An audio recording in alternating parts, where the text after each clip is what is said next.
What's good, everybody? I'm birdyassassin, and this is the daily drop for January 7th, 2021. Microsoft has been sending out a new survey to Xbox Series owners asking if they're happy with their new console. While the questions are pretty generic for this type of survey, there are a couple that really stand out and surprised even me. The first oddball questions is asking if the new Xbox Series X and S actually feels like a next-gen console to the user. It really starts to make you feel like you've bought a PC upgrade rather than buying a new console altogether. The most surprising question, however, is asking Xbox owners if they're aware of the PlayStation 5 DualSense controller features and what they would like to see on the new Xbox controller. Now, this isn't the first time that Xbox has taken a look at the competitors' controllers and the features and put it into their own hardware after launch.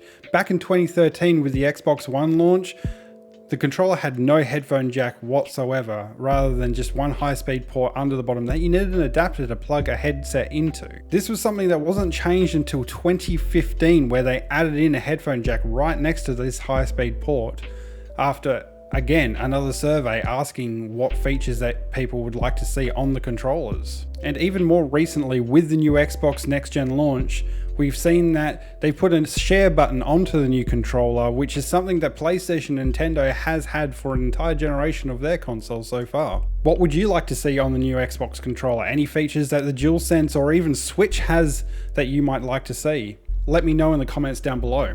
Also on Microsoft news, a new Bloomberg report has come out around the Xbox history and how it reshaped the industry. Former Xbox executive Kevin Batchus tells Bloomberg that in the early days, former Microsoft CEO Steve Ballmer told him to go and meet Nintendo to see if they would consider being acquired by Xbox.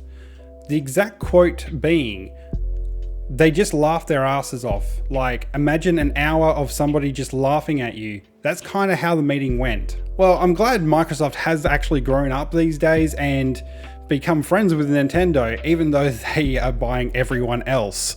And finally, Activision has finally delivered on its promise to nerf the DMR-14 in Warzone. They've done this by decreasing the headshot damage delivered by the weapon, plus increasing the recoil. Along with the DMR, the Type 63, the MAC-10 and dual pistols have also received nerfs in Warzone, which none of them have been applied for the Cold War multiplayer. A lot of players, however, are not happy with the nerf.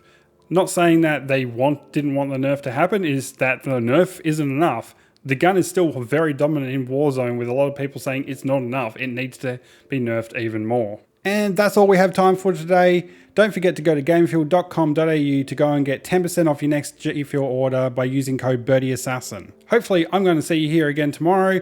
And until then, stay safe and keep gaming. I'll see you next time.